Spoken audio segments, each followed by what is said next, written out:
اسلام آباد میں 3 روزہ بین الاقوامی اوورسیز کنونشن کا آغاز ہو گیا۔ سمندر پار پاکستانیوں کو آج لوک ورثہ کا دورہ کرایا جا رہا ہے۔ ڈان نیوز کے نمائندے امید علی اس وقت ایک سمندر پار پاکستانی کے ساتھ موجود ہیں، ان سے مزید جانتے ہیں۔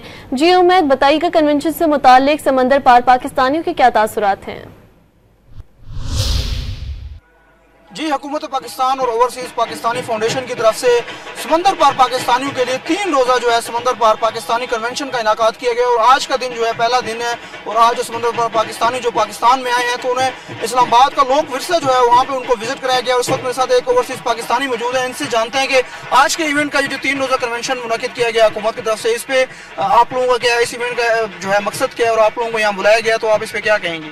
جی، اوورسیز پاکستان نے بہت وارم ویلکم کیا ہمارے ایئرپورٹ سے لے کے ابھی تک۔ ابھی ہمیں لوک ورثہ دکھایا گیا، اندر سے پاکستان کا کلچر دکھایا گیا، very rich culture and very beautiful. اس کا پوری دنیا میں ایکسپوجر کرنے کی ضرورت ہے، کیونکہ اتنا رچ کلچر کسی بھی اور کنٹری کا نہیں ہے۔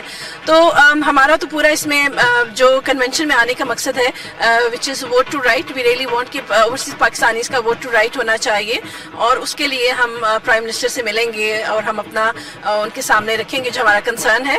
لیکن we are very thankful to the Prime Minister and Government of Pakistan for arranging it as well.